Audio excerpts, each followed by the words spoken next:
This is a good beat. Why aren't you dancing? Dancing is forbidden. Dancing is forbidden. Dancing is forbidden. Dancing is forbidden. Dancing is forbidden. Dancing is forbidden.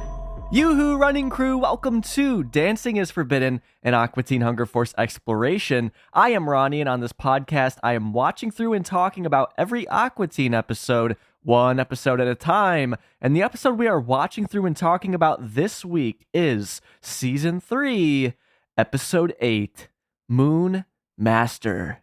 Congratulations! You're the Moon Master! That's right, Moon.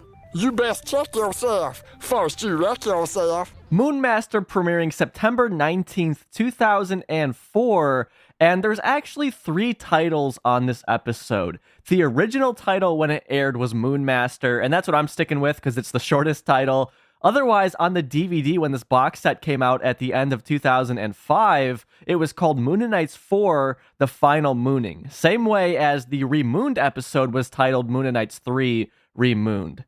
However, on HBO Max, it is referred to as The Mooninites Final Mooning. So 3 separate titles there. I'll just be going with Moon Master. Again, it's the shortest. And this being yet another episode that I did see live on TV. I saw it once, and I went back and watched it fairly recently when I did the Aquadonk side piece about the Mooninites. I went back and watched all the Mooninite episodes. And I think this one is my favorite. This one is infinitely funny to me. I love this one so much.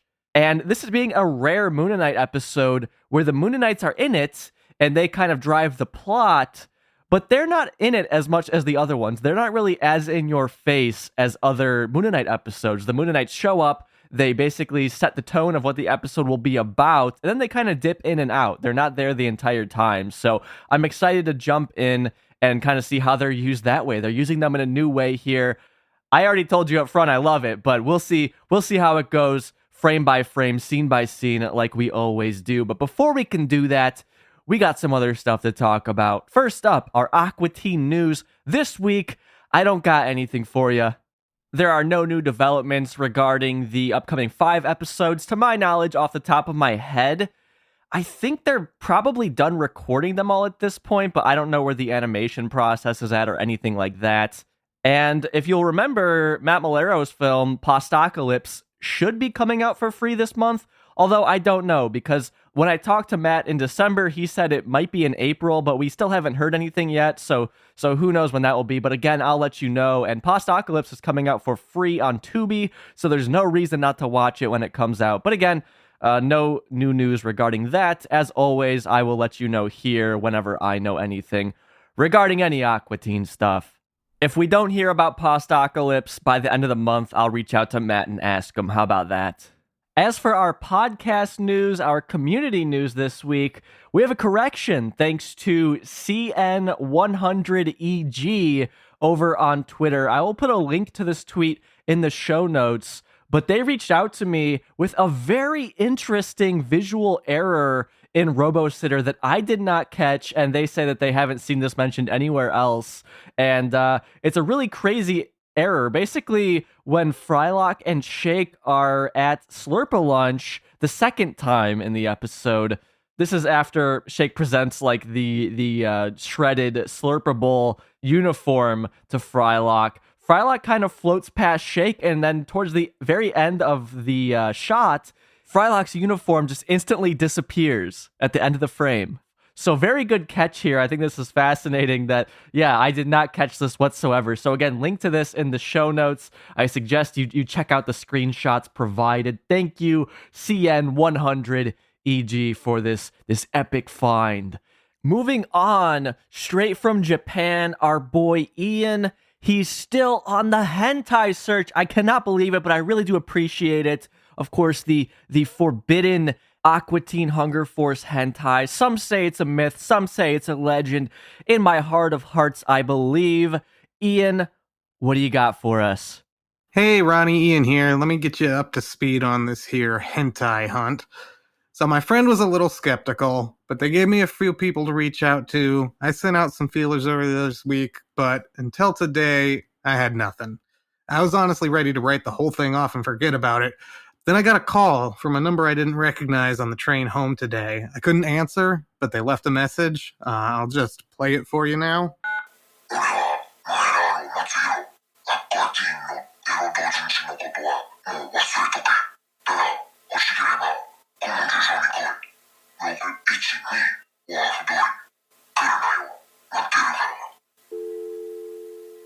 So I know you're fluent, but for the listeners at home, this guy says his name is Matsuhiro Malero and basically told me I should give up on finding this Aqua Teen Hentai, but if I really want it, to come to this address he gave me. Honestly, personally, I think this is just someone yanking my chain. I don't know who, but I am going to be in the area he mentioned this weekend. If I've got some time, I'll go check it out. Not expecting anything, but we'll see what happens. All right, man. Namaste and sayonara for now. Ian, this Matsuhiro Malero guy, he sounds like bad news. You have to be careful. You have to protect yourself. I didn't want you getting caught up in anything like this. I know you were just going to Japan for a beautiful, wonderful vacation, and it's turning into a little bit more than that. I hope that you can stay safe. I trust your judgment. I know that you've lived there before, so hopefully you will be okay. I can't help but keep going back to this name, Matsuhiro Malero. It sounds familiar, like something that I've heard before, but I don't know. I can't put my finger on it, so maybe if anybody listening in knows, they can reach out. But Ian, please stay safe. Please let us know if anything that you're okay. I know that this hentai is very important to me, but it's not worth your life, so just don't get yourself in a bad situation, okay? Again, you can follow Ian's journey over on Twitter. That is at SpeedBeats with a Z. Link to that in the description, the show notes, whatever you want to call it. It's down there. Just keep an eye on him. Reach out to him. Make sure he's still alive. But all right, I don't know how in a time like this we can focus on what was happening the week that Moonmaster premiered, but the show must go on. We gotta do it. What the heck was happening September 19th, 2004. Let's give it a look. Emulating a late 1930s style all the way to the top of the box office, this week we have Sky Captain and the World of Tomorrow raking in $15 million, which would have been a much more impressive number in 1939 than it was in 2004. This is a pretty low grossing film for being top of the box office. It's $6 million less than the Resident Evil movie we talked about last week. And even that was kind of a lower grossing film. But when I saw this title, for some reason I thought it was a kid's film. Like how a kid's movie was top of the box office, which certainly happens, like with Shrek and films like that. But this is not a kid's film. I quickly found out. It is rated PG, but I don't think it's intended to be a children's film. We have stars such as Gwyneth Paltrow, Jude Law, Angelina Jolie. Not really anybody I was really paying attention to at the time. But this film, again, set in the late 30s with like a futuristic twist. New York City gets attacked by flying giant robots, and a reporter teams up with a pilot in search of their origin, the origin of the robots, as well as the reason for the disappearance of famous scientists around the world. And there's a lot of interesting kind of practical effects in a way on this one, just like old-timey looking effects mixed in with some modern effects like 3D robots and things like that. It's a really interesting and unique look, almost comic booky in a way. It has a 6.1 out of 10 on IMDb and a 70% on Rotten Tomatoes, so pretty decent ratings on this one. And the title here, Sky Captain and the World of Tomorrow. The World of Tomorrow portion is modeled after the 1939-1940 New York World's Fair. That's what it was called. And in case you're curious, there is no shared cast or crew between Sky Captain and the World of Tomorrow and Aqua Teen Hunger Force. Aqua Teen isn't the only show on Cartoon Network causing controversies, though.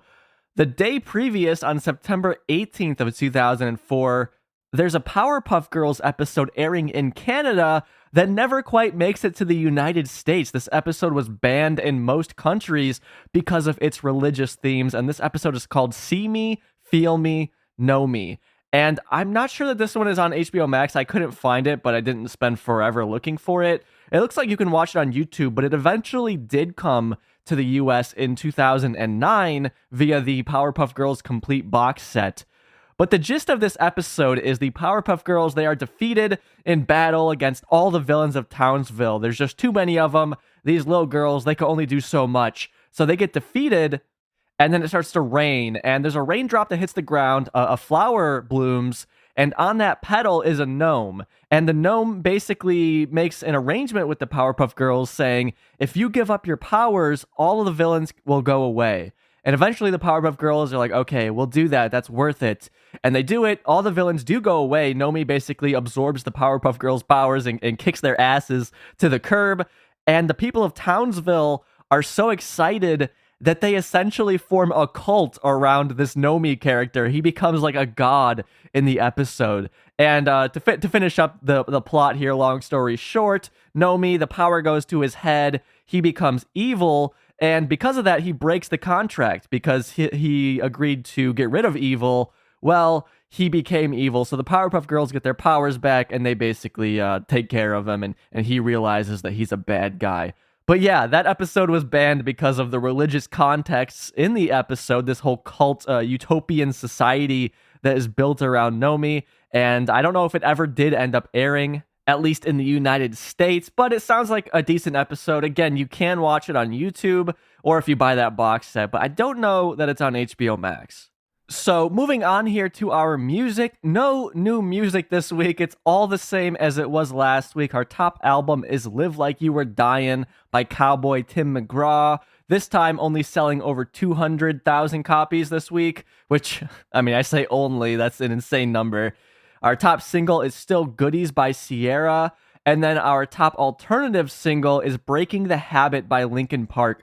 Last week, in our previous episode, I messed up. I think I said it was Faint or Numb or some other Linkin Park song. It is still Breaking the Habit. That is the song that is currently dominating the top alternative charts this month in 2004. But to take a step back again to September 18th, I would like to announce congratulations to newlyweds Britney Spears and Kevin Federline. Their marriage lasted about 3 years. They divorced in 2007. I remember this. I remember when this happened, and I still don't really know who Kevin Federline is. Is he a singer? Is he a dancer?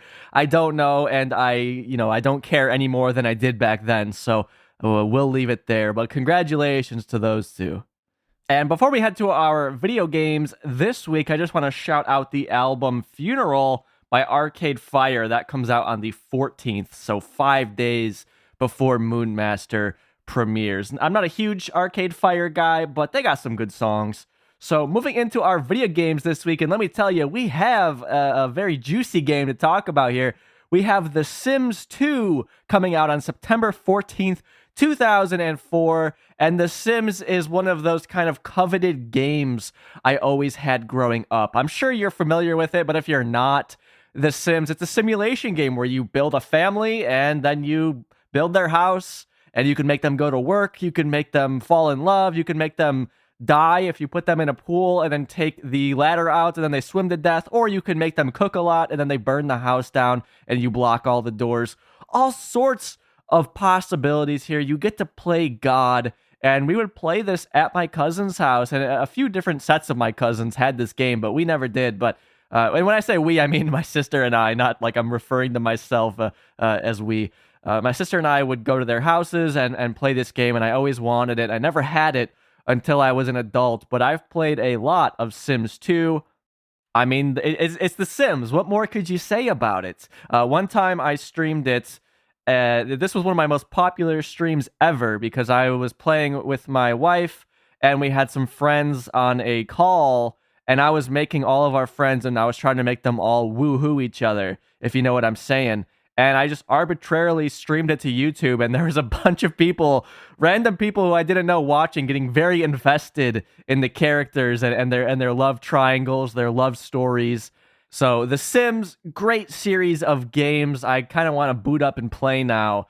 And the one thing that makes me angry, and please do let me know if there's something like this, I wish they made a multiplayer Sims. That would be awesome, where you could build and control stuff, but also other people can. I know that's insane, but like they have that for Roller Coaster Tycoon. There's like open Roller Coaster Tycoon where you can play with people and you all build in the same park. And I'm sure there's other Tycoon games, so come on, Sims. But all right, it is September 19th, 2004. You certainly are not seeing the Powerpuff Girls See Me, Feel Me, Know Me, unless you are in Canada, in which case, lucky you, you're getting exposed to some bigger philosophical concepts.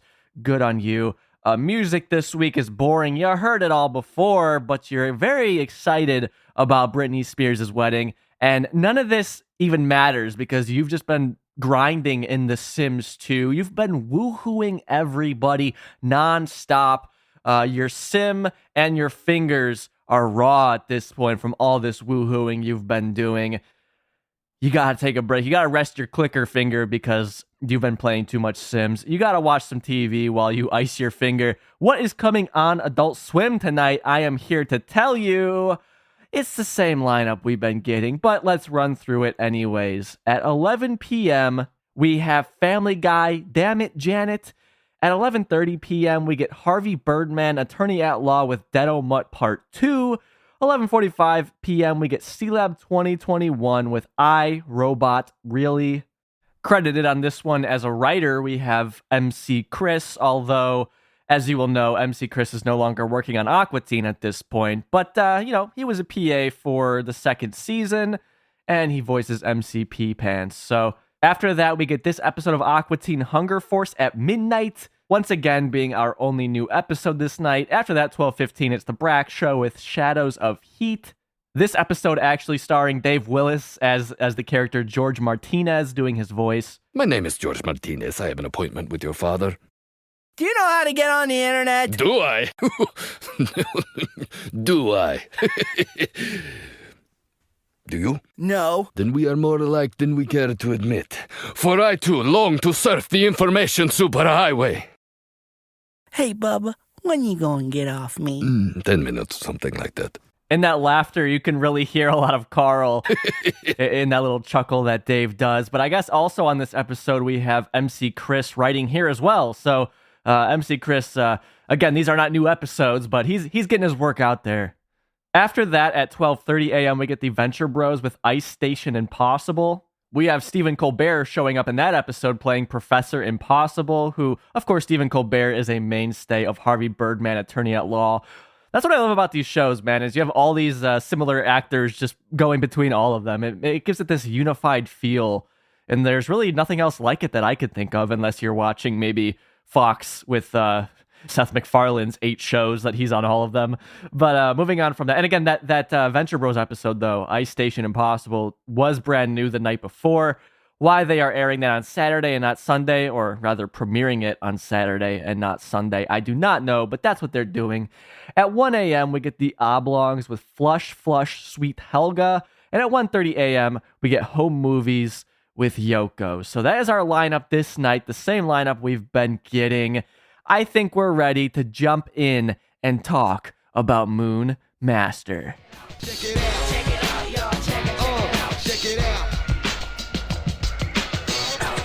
This episode of Dancing is Forbidden is, as always, brought to you by the Moon Masters over at patreon.com/dancingisforbidden, chipping in $1 a month, $5 a month, sometimes, if they're fucking crazy enough, even $10 a month to keep this podcast chugging along. And as I always say, there are other ways to support the show besides financially. Of course, that helps out a lot, but I understand not everybody can do that. So even just sharing the show, just talking about the show, doing what you can for free to help the show, it still contributes to making this the best Aqua Teen Hunger Force podcast in the tri-state area. There are a lot of you on the Twitter and the Instagram who I really appreciate, who I consistently see liking everything, commenting, retweeting. There's too many of you to name, but I really do appreciate it. Not because I'm like, oh, my like number went up. I mean, that is nice. I'm not going to pretend like I'm above that. But also, it helps other people see the posts and ideally find the podcast. So I do appreciate all of you. And this past week, we had Carl, and that is at Carl No Winslow. Link to that in the show notes. Carl, he liked, in a previous episode, I was discussing the Chastain wall ride when we were talking about our video games that week. Carl made a post about it on Twitter. I really do appreciate that. Thank you, Carl. And we have people also reviewing the podcast, so I want to shout out Shinsuke with a laptop over on iTunes there. Thank you for your review. Shinsuke's saying that they love the community built around this podcast. I love it too. Of course, we have a Discord if you want to go there and hang out.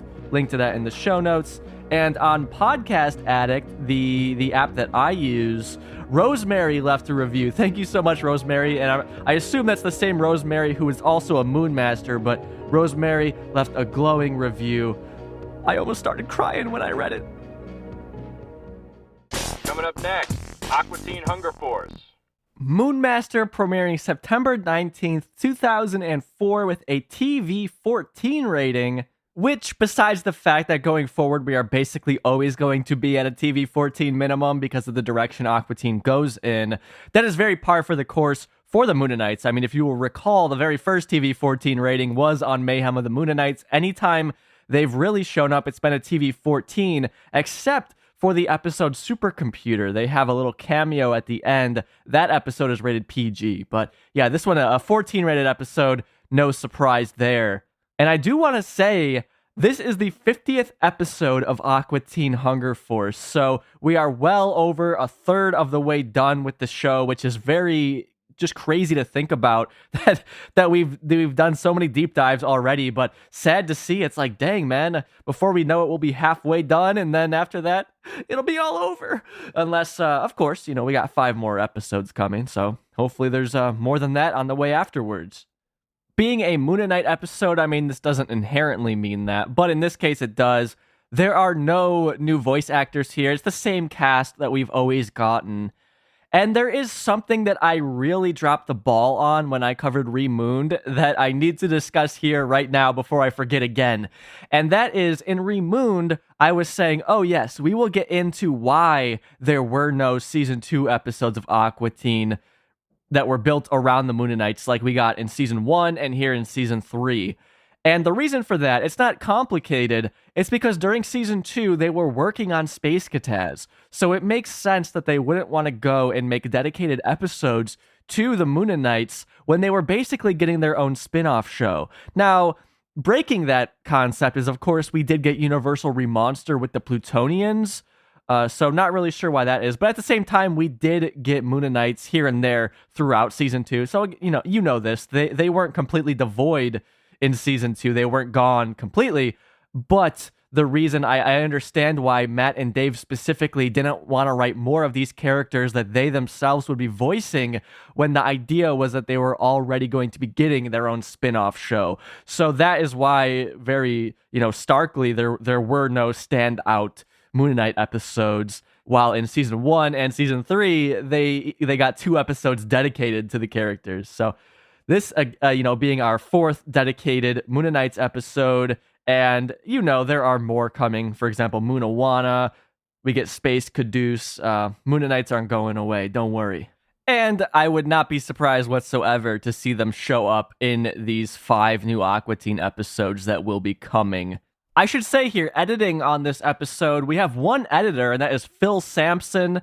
And I don't know if we've talked about him on the podcast yet, but he joined on editing on Aqua Teen in Season 2. His first episode would have been Universal Remonster that he was credited on as an editor. He did a bunch of episodes in that season, and in Season 3 so far, he edited on Remooned and Gee Whiz, and then he's back here on Moonmaster, and again, Phil is the only editor on this episode, and you'll be familiar with the fact that basically the editors were kind of like directors in a way on the episode, so you could thank Phil for the timing and some of the pacing on this one. So again, no new voice actors here, and as always, we are not covering Space Kataz here. We will do that on the Patreon. So hey, grab your checkbook. We're jumping in. And if you don't know what a checkbook is, grab your, Bitcoins, your Robux, your cell phone with your Apple and Google Pay enabled. We're jumping in.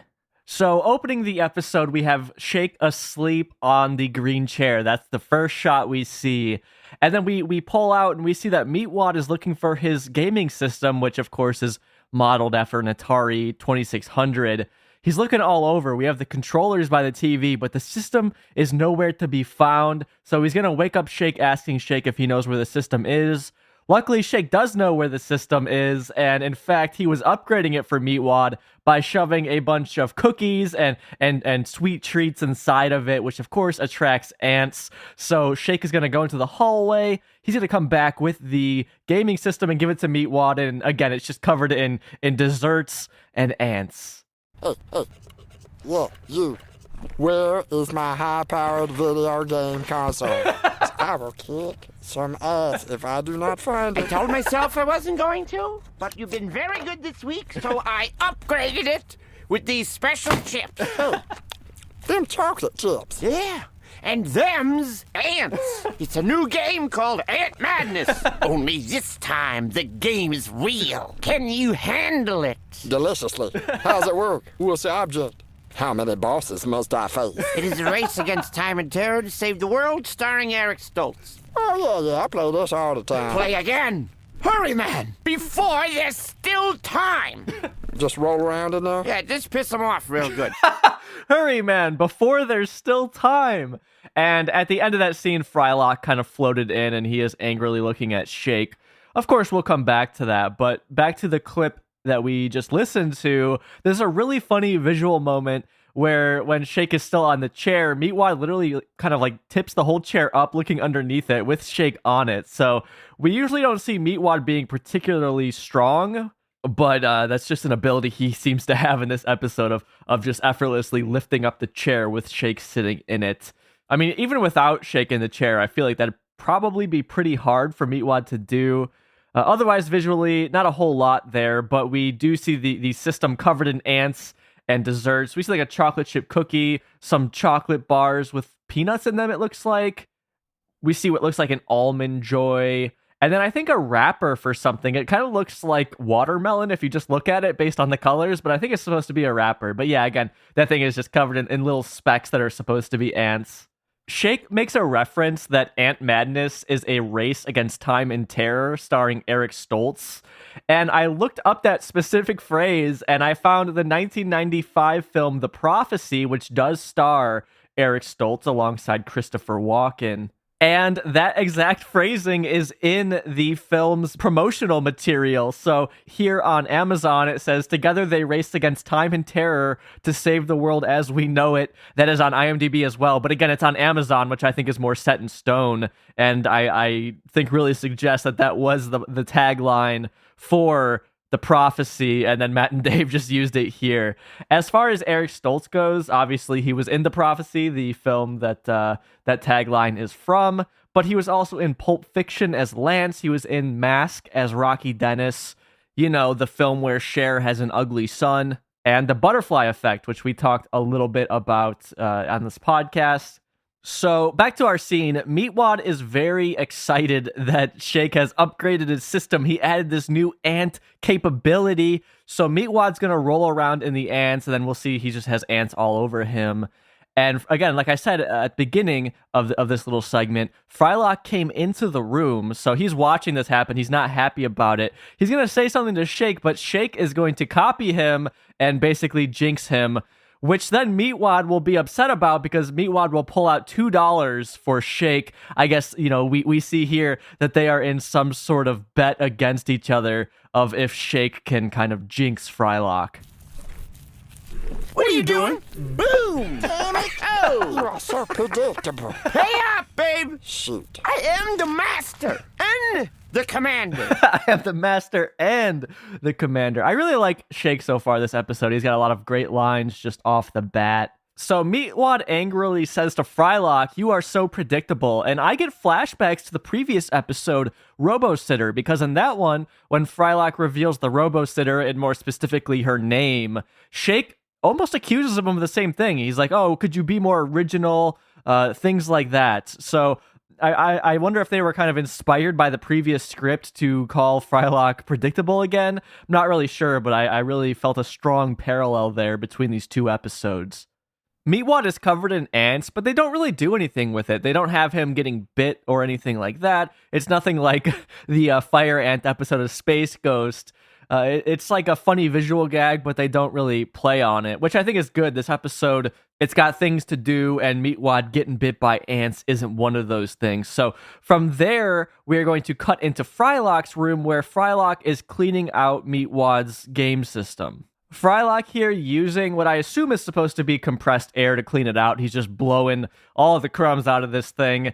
And the can he is using, there's no labeling on it. I mean, we could see that there's purple on it. There's a white area in the middle where typically the name would be on a product, but there's nothing there. But the other visual aspect of this clip is that Meatwad will say, hey, I got this game underneath my pillow, and he'll pull it out. We see the game is called Moon Master. And on the cover, we have kind of a gladiator kind of guy, but he's standing on, I guess it's supposed to be the moon. It kind of looks like Mars, though. It's like reddish looking, and there's like a city, like this ancient kind of cityscape in the background, but you can tell he's in space. It's absolutely crazy. And then Shake's going to come in the room and start kind of dominating the conversation. Any more chocolate in there? I think we got it all. Damn, that's a good game. Challenging, yet nutritious. So let's play it again. Damn, don't you have any other games? I found this one under my pillow. Thanks to the game fairy. What's it called? The anal blazer? Because that's what you like to play over and over, don't you? You know how you play it? I'll tell you. Level 1's at a truck stop filled with lonely truckers. Level 2's at a public restroom along the highway. Shake! Wow! Oh, you won already. What do you want to do? I rule your world! That's Meatwad. He's angry it happened again. And of course, again, he is pulling out 2 single-dollar bills and putting them on the bed for Shake. Shake, he's making out pretty good here. I am looking up Anal Blazer video game, and I am very disappointed in every single one of you, myself included, that nobody has made this game yet. Anal Blazer, come on, what a title on that one. I like how Shake just comes up with this off the top of his head, gives us a rare insight into his mind, maybe. It looks like the production company behind Moonmaster is called Stay Inside Games. This is spelled like the word stay and then just the like apostrophe N and then side games. And I reached out to art director Bob Pettitt about this episode because there's so much going on in this one visually that it always stood out to me. Even though I think I only saw it once as a kid, I always kind of remembered a lot of the visuals we have coming up. And regarding the title here, Bob touches on how there was media talk at the time of the negative or violent influence video games were having on the youth of the time. And then Bob goes on to say that comic books face the same backlash in the 40s and 50s. So that's kind of where Bob is coming from with that title of Stay Inside Games, which I think is so cool that I'm able to just ask him these things now because so much of the podcast up until this point was always speculating on these things. So it's nice to get an answer here. So Meatwad, he's out $2, but he's up a free game. He's got the Moonmaster game. From the previous clip, we then go to our next scene, which we are focused in on the Aqua Teens TV, and there's a video game on the screen. So we have Meatwad playing Moonmaster, and the level design is dead simple. It's basically just a straight path upwards, and Meatwad's controlling the character. Now, of course, and this is similar of other Atari games and other simplistic games, the box art is all stylized and very cool looking, but the actual game graphics are 8-bit and super simplistic and not very interesting at all. So it's funny there, but yes, we have Meatwad controlling this little, very simplistic looking gladiator kind of character. It's basically almost like a stick figure with a little sword and then a little helmet on. And he just walks straight up. It looks like he's getting some sort of red wagon or something like that. That's all you do to beat the level. You just walk straight up and you defeat it. Congratulations! You're the Moon Master. That's right, Moon. You best check yourself. First you wreck yourself. So that's Meatwad taking on the very first Moonmaster level, going from 0 points to 5,280 points in about a second's time. That's all it took him to beat it. And the very first level there, looking pretty phallic. And that's by design, because there's a commentary track on this episode, and unfortunately, this is really only the related bit of info to this episode we get on that commentary track. The rest of it is very interesting, but it's regarding other stuff that has nothing to do with the episode. But we have who I believe is Nick in Katana Watt talking about how he purposely made some of these levels phallic. So that's what we see here. We move on to the second level now. It's not quite as phallic as this first one. We see Meatwad's character spawn on the screen. I can't really describe the shape of the level, but it doesn't matter because he spawns right next to the red wagon or car or whatever it's supposed to be. He spawns literally right next to it. You just have to press left like one time and you'll finish the level, going from 5,280 points to 7,734 points. Level 2. Unbelievable. Yes, I am. Thank you. Yes, I am. Thank you. Meanwhile, he's enjoying himself. I guess that's all that matters, right? I mean, I think this game fucking sucks, but Meatwad, he's having a good time with it. And the announcer there, it's Dave Willis. He's basically talking to himself at this part in the episode. We are now moving to the third and final stage of Moon Master, and the first thing we see is the Gorgatron, which is a new Mooninite kind of character, and it's pretty plump, I guess, is the best way I could describe it. It's a little cutie pixelated character on the screen. He is purple, a dark purple, with blue feet, blue hands, blue eyes, and the Gorgatron has one little tooth, kind of like Meatwad's tooth on the top, but this looks to be a tooth on the bottom that is sticking up. And we have the Gorgatron standing basically outside of the map, and it's in love. We see some little hearts go above his head, and the Moon Master character will just shoot out a bullet that goes first up and then just cuts a hard right, goes to the right, and knocks out the Gorgatron. The Gorgatron falls down on his behind, and there's a little broken heart above him. It's very sad. But the level design here, very phallic as well. This looking way more like a penis than even the first one. But again, it doesn't matter because the point of this one is not to get to the red wagon. It is to just kill the Gorgatron, a mechanic we had never seen up until this point, but I guess Meatwad just knows how to do it. And this will catapult him from 7,734 points to 1, 2, 3, 4, 5, 6 points. And I should mention, because I talk a lot about, at the time this episode came out, I was in 5th grade. This is a number I was obsessed with in 5th grade, 7734. You type that in on a calculator, turn it upside down. Well, let me tell you, you're seeing the word hell there. And I was a bad boy. That's what I was living for at the time. Level 3. Beware the Gorgatron. What's that old Gorgatron doing? He's in love. Shoot him in the head. Headshot! Rampage! Killing spree! You have mastered Moon Master! So, Meatwad has mastered Moon Master. We get the cute Meatwad drawing where his eyes are kind of filling up with tears in a way, like happy tears. He looks so happy here. He beat the game. He's so proud of himself.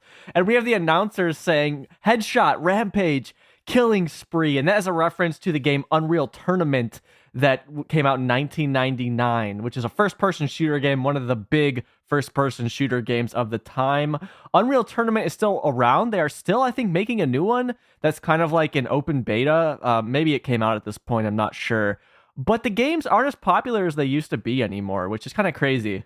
Because definitely when this episode came out, Unreal Tournament was a big deal. And it just kind of dropped off, and I'd be more interested in learning about why. Meatwad, though, so proud of his achievements, and this has me thinking back on my greatest gaming achievement, which that's a fun sentence to say. But yes, I truly do have one. One of my favorite games of all time, or should I say, it probably is my favorite game of all time. It is called Natural Selection 2. It's an asymmetrical game, so either you're playing as Marines who are, typical FPS humans, they have guns, things like that, or you play as aliens, and the aliens are all very different, and you kind of can evolve into other alien life forms, and you're in first person as well as an alien. So, for example, the starting alien, the Skulk, you can climb on the walls, the ceiling, stuff like that. It's a very interesting game, and there's also a real-time strategy aspect where one player on each team plays as the commander, and they kind of tell the team where to go, what to do, like what rooms we're trying to take. And you're basically fighting over the map and control of the map.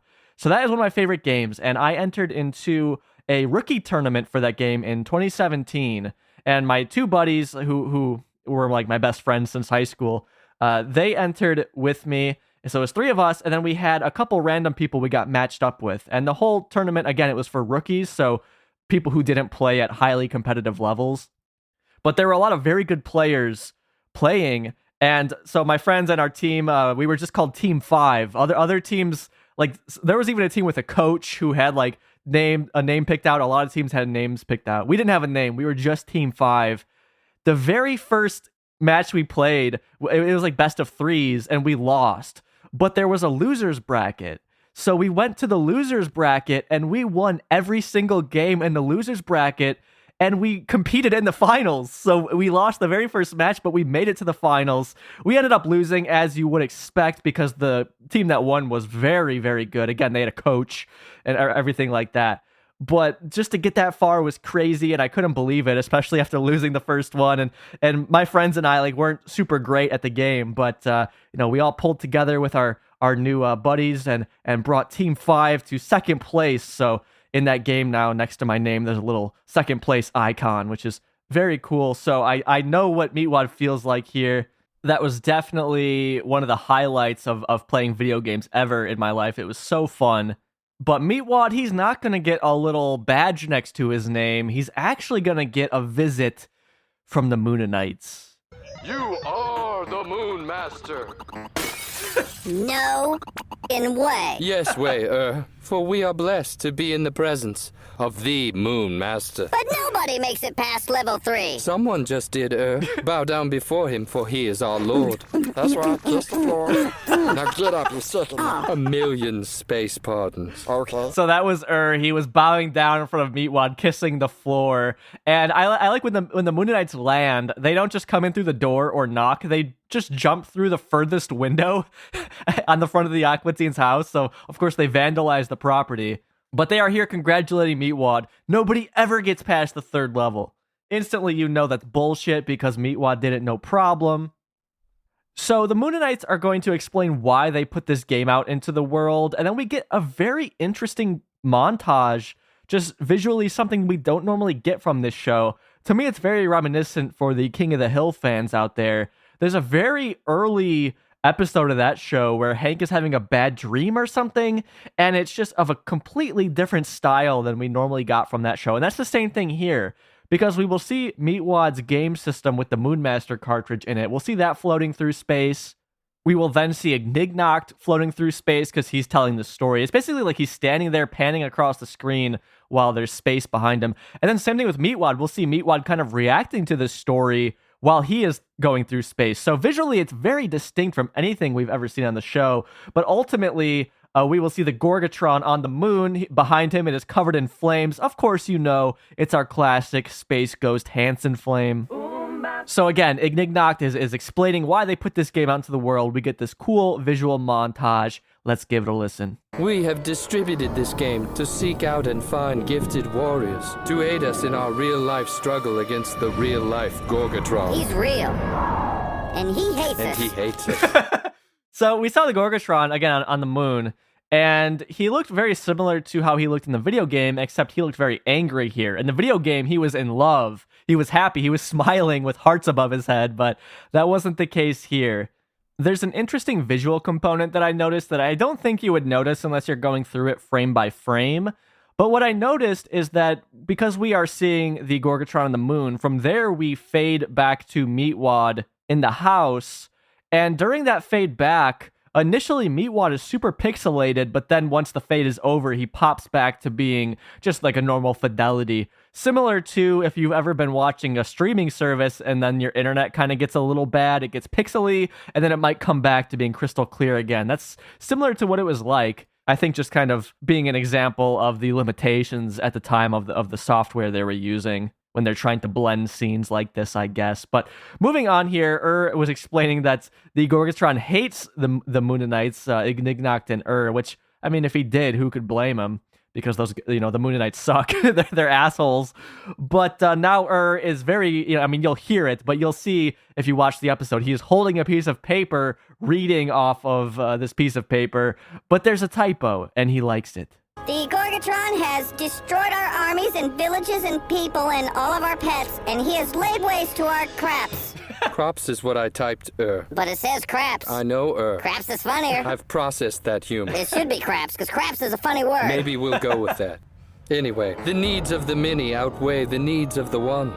And if you think I got that from Star Trek, you are very wrong, mister. So won't you please help us save our crabs? Please stop fueling my silent rage. So, again, this is something we've seen from when the Mooninites first showed up in Aqua Teen. I think that, like, the first season, really, just goes along with Ignignokt, but at a certain point, he kind of develops his own character, and he goes against Ignignokt a lot and doesn't take what Ignignokt is wanting to do as seriously, which I like. It makes it more interesting than him just being a hype man for Ignignokt and just basically repeating what Ignignokt says, but in a more crass way. I like when he has his own little personality, like we can see here. He's not even taking this seriously. So what exactly is this? What are the Mooninites doing here? They're about to reveal that. Essentially, this game was just a plot to find people who are gullible enough to think that they actually did this huge achievement, and then they're going to try and get money from them to buy from the Moonmaster catalog. So Ignignokt will walk out with the Moonmaster catalog, the official catalog. It says that on the front. Then Meatwad will start looking through it. Basically, the visuals of the catalog are the same as the game cartridge. It's like the guy with the sword standing there. He kind of looks like a Roman warrior or something like that. But he has like a gold cape on, gold helmet, gold boots, things like that. And he's standing on what's supposed to be the moon. Again, I think it looks like Mars because it's red. But Meatwad will open the catalog, and we'll see on the back it says, "Are you a Moonmaster yet?" They will reveal there's also an instructional videotape, and that has similar graphics on the front. And then finally, Ignignokt will mention some sort of book called Who's Who Among Moonmasters, and you can get your name in the book if you pay even more. So it's all just basically a giant scam. They're here to rip people off and make money. Anything for the future of the moon. What kind of craps y'all grow up in? You got up there, man. It's the moon. First, we must train you. You can't go into battle like that. He's right. You would instantly turn to vapor. Well, what you need is our free warrior kit. Oh, most definitely. We're selling it, and you're buying it. It's got the helmet, energy bars, electric shoes, Gorgatron repellent, Moonmaster stickers, and now for the first time, instructional video. And it's all free. Okay, how do I get that? You pay far out the ass for it. It's just 3 easy installments at $29.99. Unless you want our race to die, which it seems like you do. Oh, no, I don't want that, but I thought you said it was free. It was free. A true warrior would have jumped on it like a beast before it went straight up to $99.99. Well, damn, I guess I do need training. What you need is recognition. For a one-time charge, get your name placed in this handsome leather-bound volume of Who's Who Among Moonmasters. You're the only one, and you're on page 1. Hey, you know what? This a pretty good deal. Yes, it is, Kathy. So, yeah, they're calling Meatwad Kathy. Not really sure what that is in reference to. But back to the beginning of that clip, we had Meatwad asking, "Oh, what kind of craps do you guys grow up there anyways?" He's using their lingo at this point, as Meatwad tends to do. We've talked about that a lot on the podcast. But I love just giving it all away. He's like, "We don't grow anything up there. It's the moon." So, I mean, of course, it was clear that this was all a scam. But yeah, we see what it is. They're like, "Oh, well, you can't just face the Gorgatron. We need you to help us fight him, but you need to buy all this shit in this magazine to do so." And the price for all of this was all over the place. First, it was free. Then it was 3 easy payments of $19.99. And now it's $100 that you have to pay, I think, just for the magazine or the catalog. And then from there, you order more stuff. I don't know. The Mooninites, they're going to be making a lot of money. Although, given the previous episode where they didn't have money for food, they kind of rolled the dice on this one if the Aqua Teens would have any money. But as we saw, Meatwad, he's given $2 away every time to shake. So he's got something stored up here. And we could see in our next scene now that he definitely had money because Meatwad is now decked out in Moonmaster gear. He is outside in front of the house. He has on the Moonmaster helmet. He's got on the Moonmaster cape, the electric shoes, and all of this is gold, of course. And then he's holding the Moonmaster lunar scepter in his hand. And he's going to be calling for Shake to come outside. And they'll have some back and forth. Eventually, Shake gets tired of Meatwad, and he will just blow Meatwad's lunar scepter away with his shotgun. But it's okay. Meatwad, he bought the 3-pak. Shake! Shake! What? Oh, So you just waltz out here and think that you're gonna face a true warrior? And then, sign my sheet to be part of my warrior list? Oh, you better believe I will. After these messages. Shit! I said you better come out here and face a true warrior. All right, is that it? Has he been faced? You done messed up the lunar scepter. There is but one in the known galaxy. Well, thank God I bought the three-pak. Thank God I brought 3 shells. Come on, whip them out. So we see here that there's a lot more going on than Meatwad just buying this stuff from the Mooninites. He's also supposed to get people to sign up on his warrior list, which is, at this point, a pyramid scheme. It is an MLM. Meatwad has become every woman that you went to high school with who messages you like 10 years later, like, hey, how's it going? By the way, I have a great opportunity for you. That's Meatwad now. He's trying to get people on his downline, but the thing about Meatwad is he doesn't actually know what's going on. For him, it's truly about defeating the Gorgatron and helping the Mooninites. I think that's what Meatwad is in it for. We have a great joke there where he's like, oh, it's the lunar scepter. It's the only one. Good thing I bought the 3-pak, and then Meatwad just whips out. He has 3 more of them. I guess he bought the lunar scepter and then a 3-pak because he has a 3-pak with all 3 in it. And some great work here by Bob Pettitt to recreate this kind of toy packaging style. The visuals on the package are what you would expect based on the catalog, the game cartridge. It's that same art asset. It says Moonmaster, then it says Lunar Scepter 3-pak underneath. And there's actually a toy brand on this, but it's so tiny, the logo is so small that we can't see it. But luckily, Bob told me what it was when I was emailing with him. Bob told me that it was Conquer Toy. That was the brand that is releasing these. Bob clued me in on the whole process behind this. He said, I went to a nearby Toys R Us and bought some random stuff to see how blister wrap looks, both intact and ripped off from the cardboard backing. Those trips always lasted longer than planned. Oh, look, a new Millennium Falcon is out. Bob then says, also researched the history of swords to find a suitable style for Moonmasters. So Bob, he was taking trips to Toys R Us to get us the artwork for this episode. Thank you, Bob, for your sacrifice. Toys R Us was an American toy chain that went out of business in 2018. I remember when it happened too, but I think the last time I was in a Toys R Us was like 2009, and that was because I was really into the Pokemon games at the time. So I had to go there to get like some rare Dragonite or something like that. So I guess I'm a part of the problem. I don't think I ever really bought anything there. But as a kid, it was fun to walk around and look at all the stuff. And from what Bob says, it was fun as an adult too. A visual thing I forgot to mention is that Meatwad's helmet is just covered in Moonmaster stickers. So he bought the sticker pack too. And he bought something else, some sort of amulet. And we are getting really into the weeds on this in terms of a visual error. But when we first saw Meatwad at the beginning of that clip, it was zoomed in on him. And the amulet was not there. And then it zooms out to show the whole house and shake. And the amulet just appears by Meatwad. Like it wasn't there before, but then it was just there. But Meatwad is going to reference it now. And visually, the amulet, it's just like, imagine a sphere, and then imagine somebody crumpled it. That's basically what it looks like. It's a light green color, and it has a little gold on top, which is where like a string connects. And in our next clip, it's going to come into play. Meatwad is going to lift it up. He's going to recite some words, and it's going to light up while playing back the Aqua Teen theme song. We'll whip on this. All right, hang on. Sha-na-na-na. Sha-na-na-na-na. What the hell are you doing? Get a job. Get a job. What? Are you feeling like any sort of like melting sensation? No, but if I do, I'm going to totally tell on you, and then you'll have to go to jail. No, please, don't tell. Oh, now that you mention it. No, don't, just, I won't do it again. But stand still. I'm gonna do it again. Sha-na-na-na. Impossible. The lunar melting amulet is constructed of high-tensile moon noodles. No mortal man can destroy it. Yeah, that's right. Then you, too, are a moon master. Now and forever.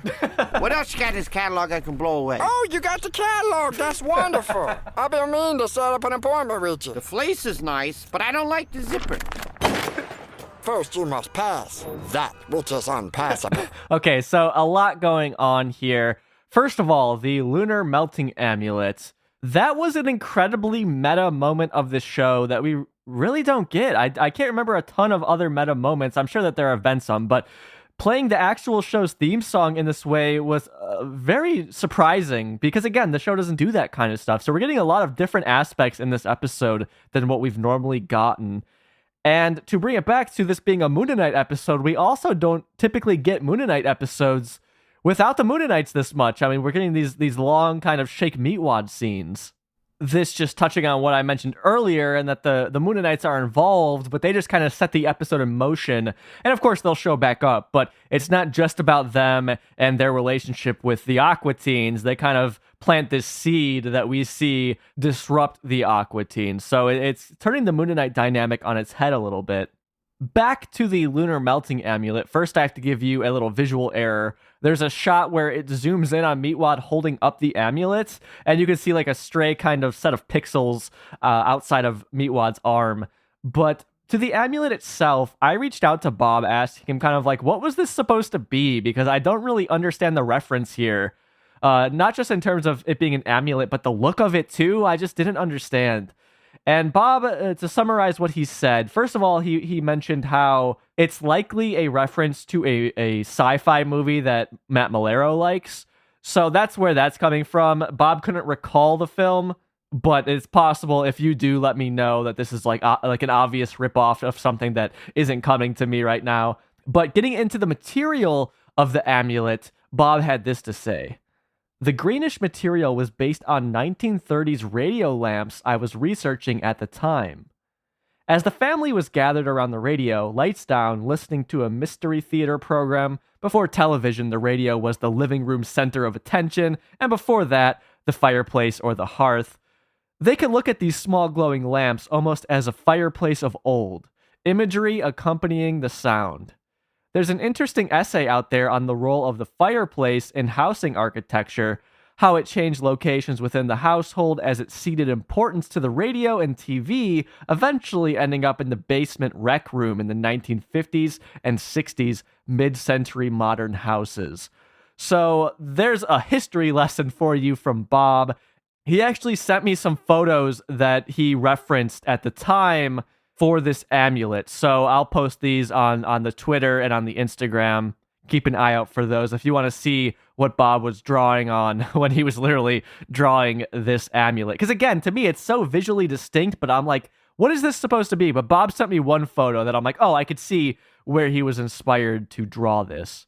Another visual thing I want to mention is I mentioned that Meatwad was wearing the electric shoes from the catalog. Well, when he moves up to shake at one point in the previous clip, his little feet move. Like he, I guess, has little feet in these shoes instead of just normally rolling. So that's a funny little visual there that we don't normally get from Meatwad because he typically does not have feet.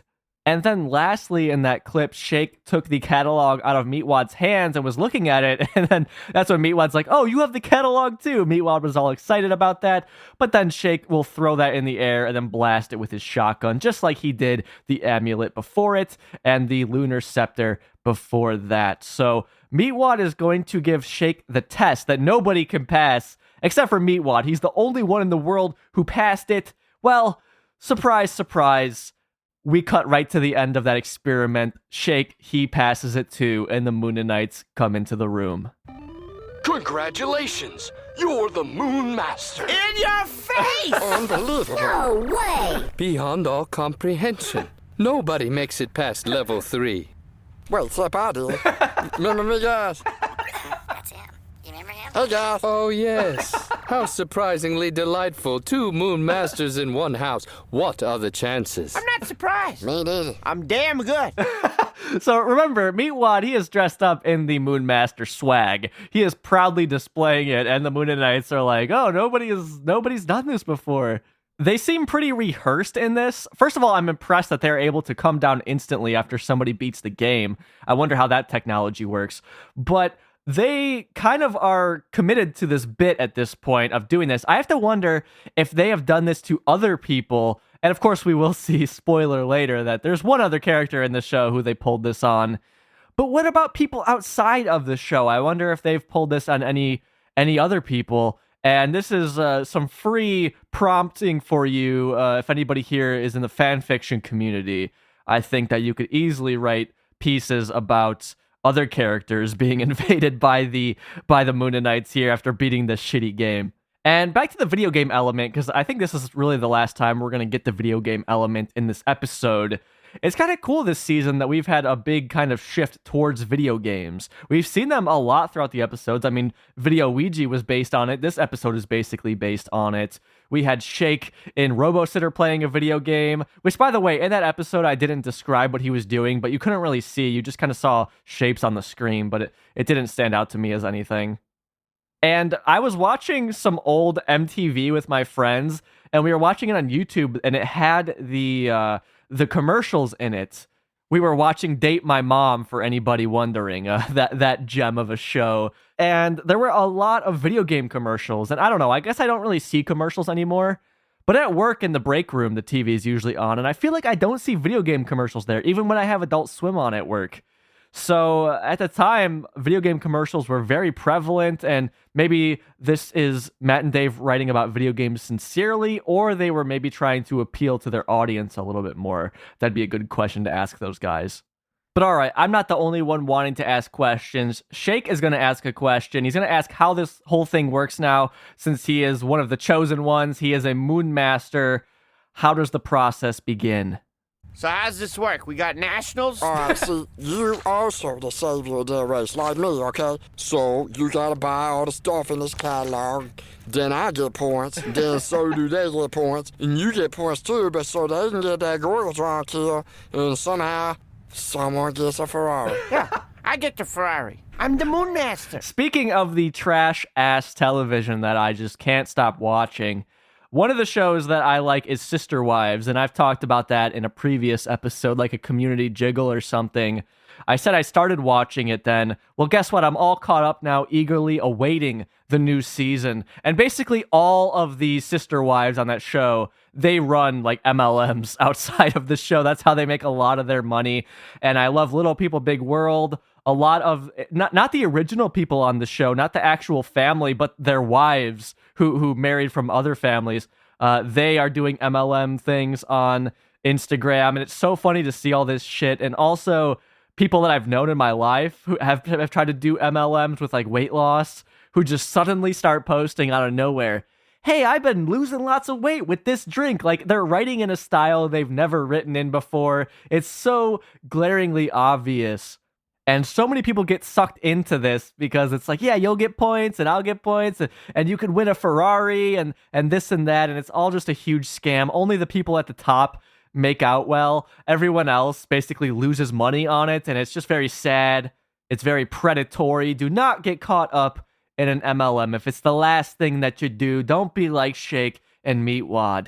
So continuing with that, we are then going to transition to Carl's pool. The Mooninites are in Carl's pool.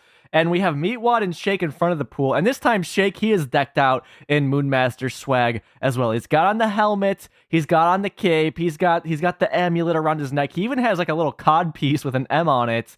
But he has the stickers, but they're not on his helmet. The stickers are all over his body. He's got a lot of stickers on him. In case you're wondering, I count 20 stickers, but it's kind of hard to differentiate between them. So I could be off on that. Maybe more like 21. I don't know. Anyways, the Mooninites explain, all right, you got to go out and get people to sign up to this. And this is the great thing about this show having such a limited budget and a limited amount of characters.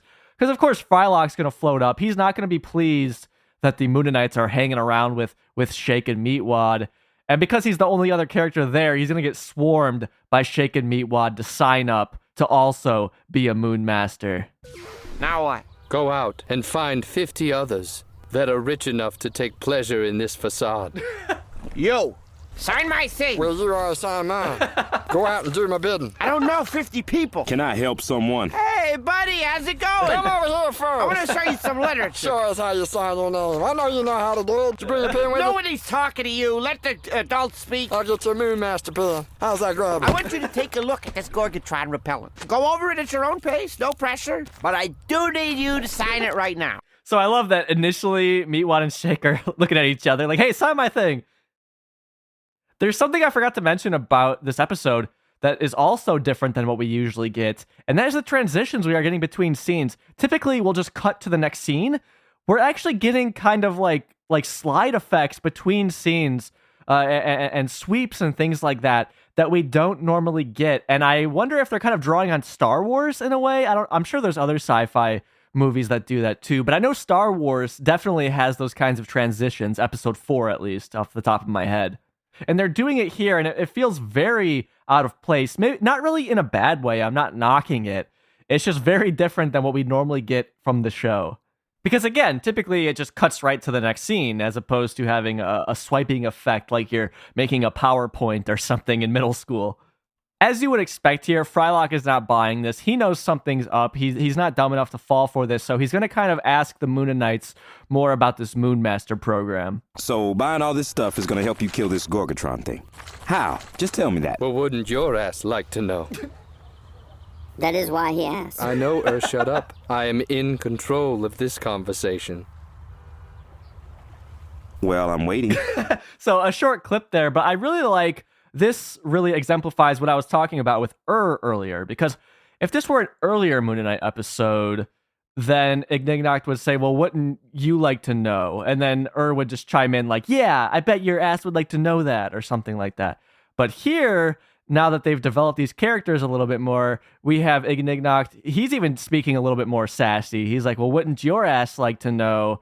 And then just chimes in like, well, yeah, that's why he asked. So adding in this humor, similar to the Plutonians, like this is a big demarcation that I had between the Mooninites and the Plutonians, especially in season 1, was that the Plutonians bickered a little bit more. And the Mooninites are doing that now too. And as I said at the beginning of this podcast episode, this is really my favorite Mooninite episode, and we're seeing that on full display here. That's just my kind of humor, where they are kind of bickering, and is poking holes in Ignignok's explanations and actions. I should say visually there, Frylock took Shake's catalog, and then you heard like a ruffling noise. That was Meatwad down below kind of waving his catalog in Frylock's face, like he wanted Frylock to take his catalog so that he would sign up in Meatwad's catalog, so he would be on Meatwad's downline as opposed to Shake's. And there's a really tasty visual error that we are getting.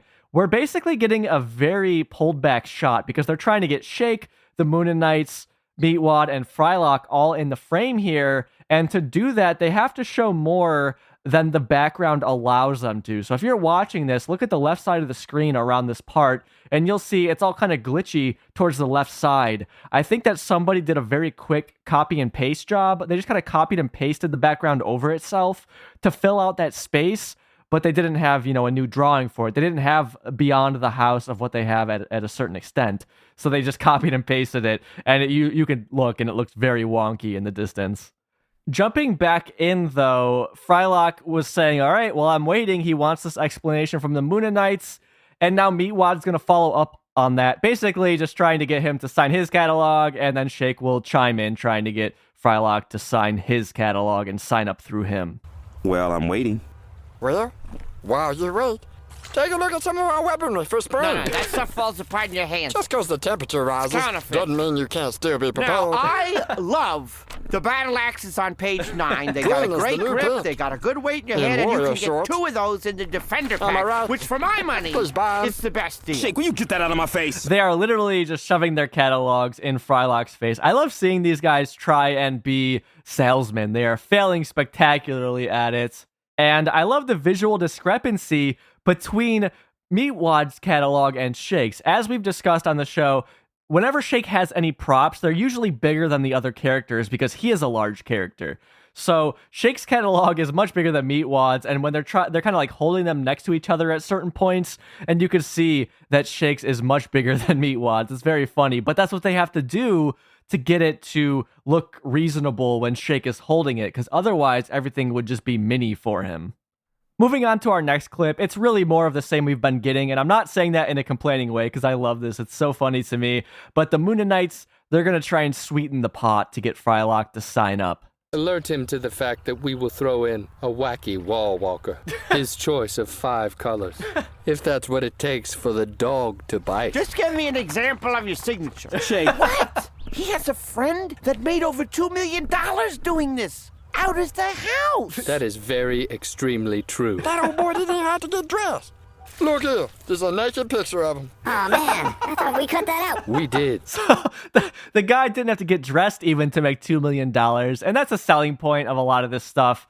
It's like, you can work from home. You don't even have to get dressed. You could be in your pajamas. But they accidentally printed a nude photo of their friend in the catalog for everyone to see. And I like Ignignok saying that is very extremely true in regards to this friend making $2 million.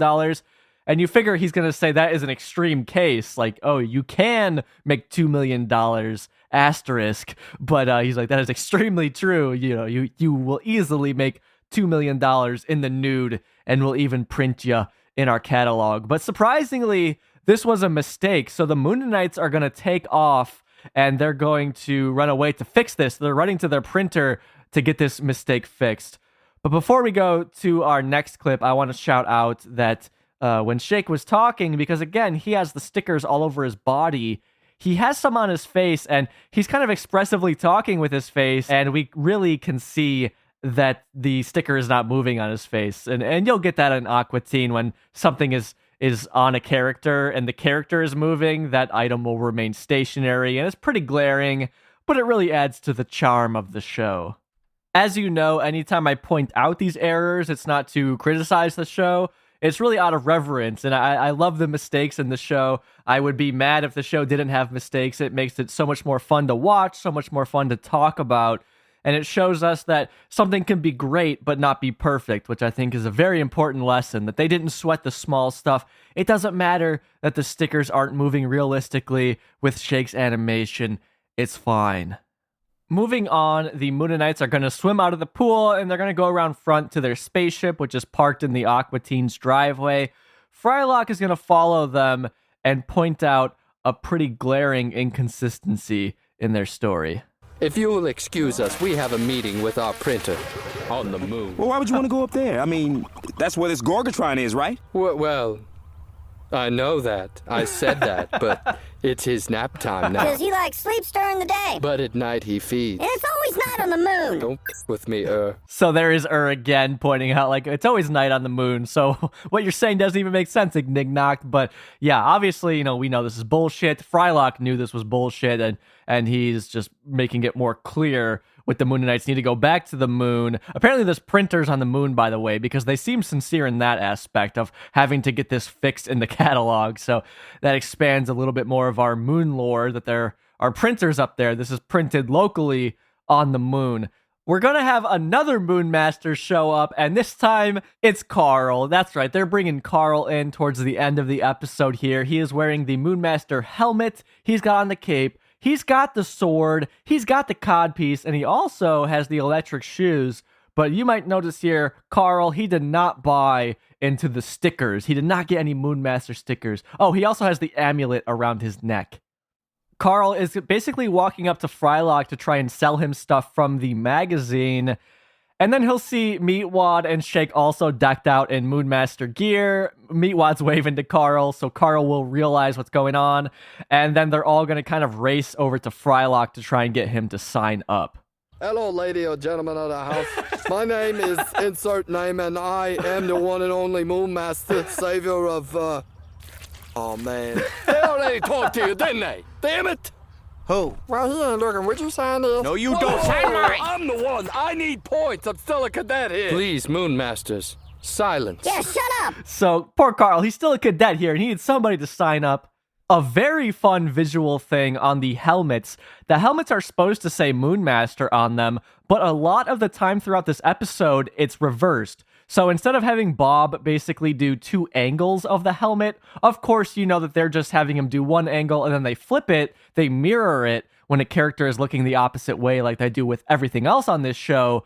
But because there is text on it that says Moonmaster, the text is reversed. So actually the first time we saw that helmet, when Meatwad was wearing it out in the front yard towards the beginning of the episode, you couldn't even tell what it said because it was reversed in that initial shot. So I didn't even register in my head that it was supposed to say anything until right now. I noticed Carl's helmet did say Moonmaster. So very funny there that a lot of the times it is reversed. You can't even read what it says, but it is supposed to say Moonmaster. And another fun visual thing is they only really have like one drawing of the catalog.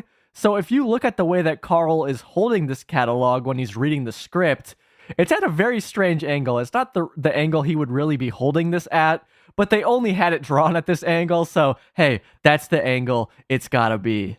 At the end of that clip, we have the Mooninites actually instilling order because it was absolute chaos. We had Carl, Shake, Meatwad, they were swarming Frylock to get him to sign this. I'm surprised that Frylock is putting up with this as much as he is. You figured he would just go inside at this point or blow up the catalogs or something. But, Frylock here, he's getting swarmed. The Mooninites call for silence. They're going to pull a little trick on the Moon Masters. And then they're basically just going to hop in their spaceship and fly away. The Gorgatron approaches. Uh-oh. Wait a minute. Are you serious? I only got one signature. Are we ready? You're always ready, for you are a Moon Master. That's right. And see you later. We gotta go harvest our crabs. Please. So that's the Mooninites taken off. Shake says he only had one signature. I have to wonder who it is. Is it his own? I wouldn't suspect it is. Did he get Meatwad to sign it? I guess Meatwad could have signed it because he doesn't fully understand the situation that's going on here. Yeah, I don't know because we never saw anybody sign his, so maybe it was some other person. The Mooninites played the oldest trick in the book. They just did a simple fake out and got out of there. I like the callback to Craps. Just can't let that go. Even though that was like way earlier in the episode, they didn't even really remember that Meatwad was a Moon Master when they came down to bestow it upon Shake, yet he still remembers Craps from way earlier. So the Mooninites are gone, and we have the Aqua Teens and Carl just kind of talking about this. I forgot to mention with Carl, he also has on this like 6-pack ab thing like over his shirt that looks really cool. He looks very tough here. And a visual thing that will happen is Shake will kind of be like, yeah, we couldn't really use this to fight the Gorgatron, and he will be hitting the Lunar Scepter, the sword, over Meatwad's head, but every hit on Meatwad's head causes the sword to deform more and more because it's just a cheap plastic toy, so he's really just breaking it over Meatwad's head. Well, in typical Aqua Teen style, Shake will throw the Lunar Scepter on the ground, it will explode, launching Meatwad out of his gear. And so for the rest of the scene, after the explosion, Meatwad, he only has on his Moon Master helmet. Where's the Gorgatron? There is no Gorgatron! Oh, thank God. I mean, you think we'd defeat him with this? We each should have had our own defender packs. Yeah, there's the one with the stickers and the instructional video. How to work stickers. I found it to be informative. All right. Look, for the record, I know that there ain't no Gorgatron, all right? I'm just doing this for the Ferrari. You know some naked dude made over $2 million doing this out of the house? I know. They were friends with that guy. So Carl here, he's like, I'm not a total idiot. I understand there is no Gorgatron. I'm not doing this to help the Mooninites. I don't think that there's actually a threat. He's just in on the MLM aspect. He wants to just scam people and make money. And I think that was pretty evident on his delivery when he was trying to recruit Frylock, that he was literally just reading it out of the catalog, not even changing the name to Frylock. He just wanted the money. He was in this for no altruistic reasons whatsoever. Which, I mean, it's Carl. What do you expect? I'd be disappointed if he did want to help the Mooninites. I have to really wonder how much all of this swag that they bought was, because it seemed like everything was incredibly highly priced. I wish we would have gotten to see inside the catalog. I would have liked to put together how much each of these guys spent on this shit. We have our last clip of the episode now. We are up on the moon, and we are just close in on the Mooninites. We have Ignignokt and standing in front of a pile of Moonmaster swag. And we're going to see two new items here that we heard about but did not see up until this point. First of all, we see the Moonmaster energy bars in the background. I wonder if they wanted to work those into the episode outside of this and couldn't really find a way. I'm not sure. They should have had Carl eaten some of these. I think that would have been good. And then we also see the Gorgatron Away spray that they kind of referenced, the Gorgatron repellent.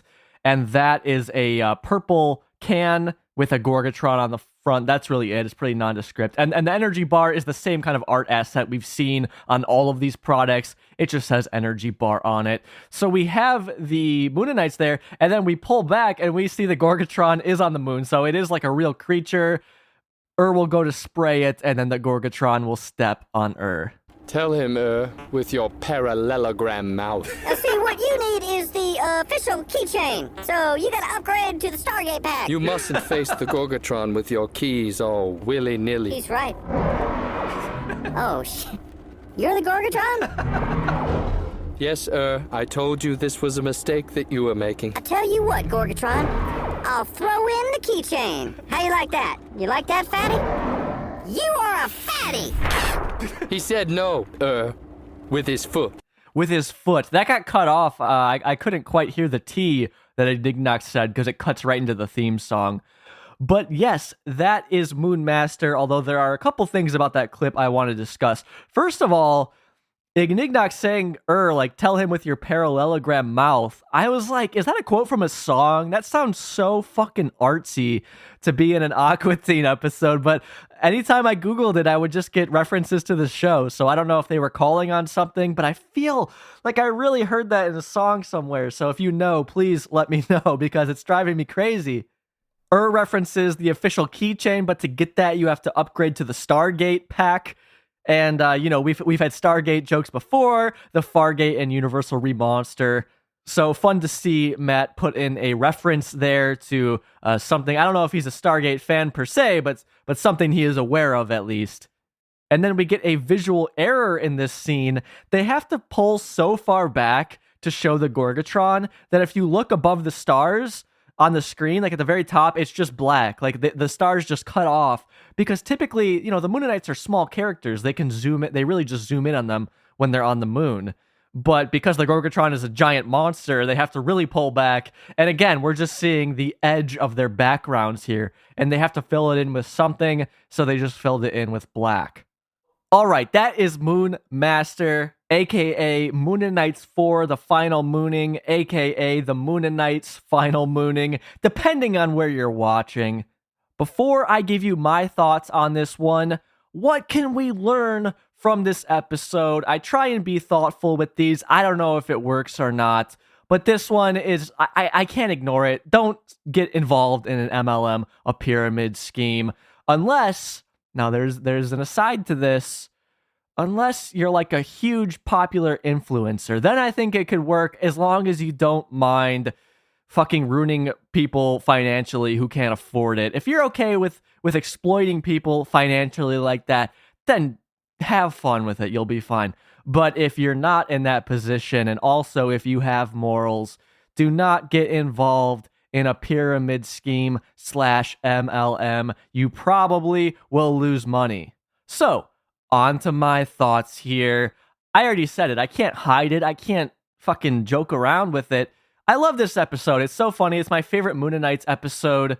I guess my only complaint would be not a lot of Frylock, but even then, there's a decent amount of Frylock in this one, and we get Carl in it too.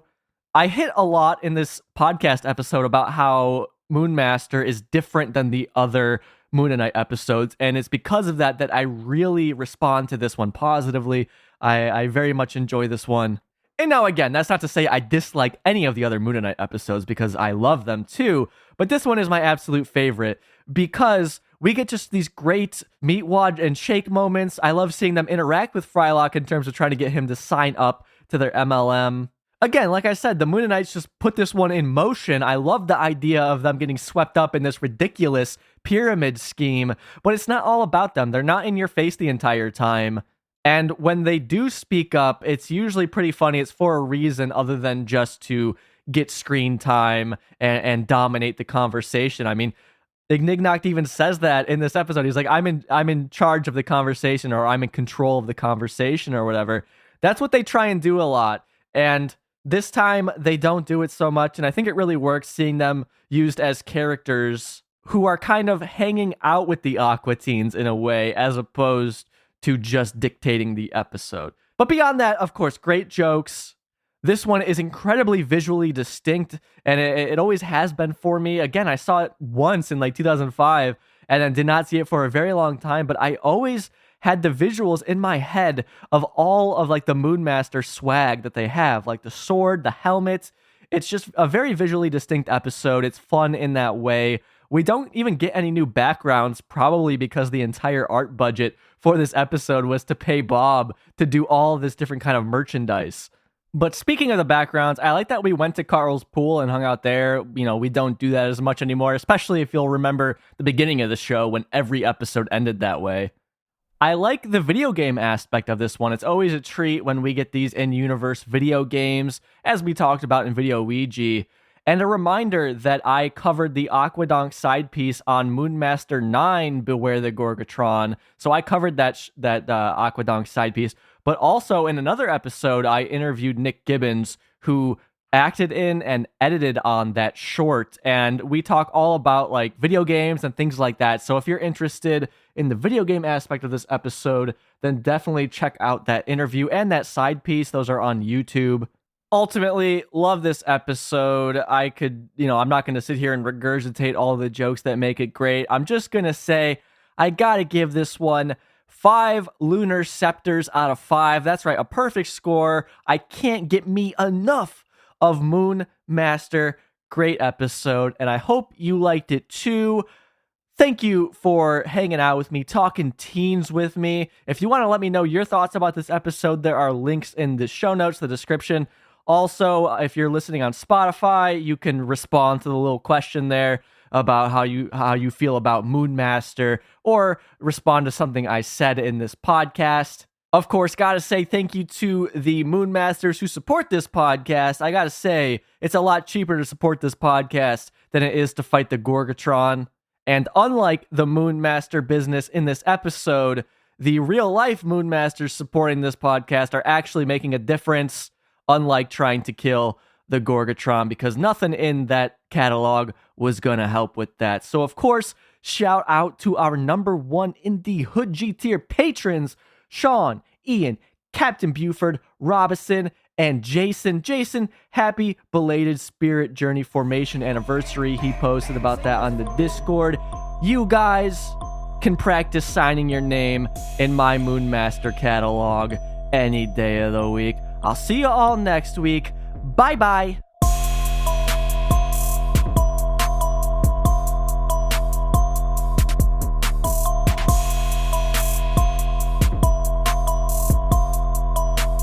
Dancing is forbidden. Dancing is forbidden. Nobody makes it past level 3. Wait, except I did. Remember me, guys? That's him. You remember him? Hey, guys. Oh, yes. How surprisingly delightful. 2 Moon Masters in one house. What are the chances? I'm not surprised. Me neither. I'm damn good.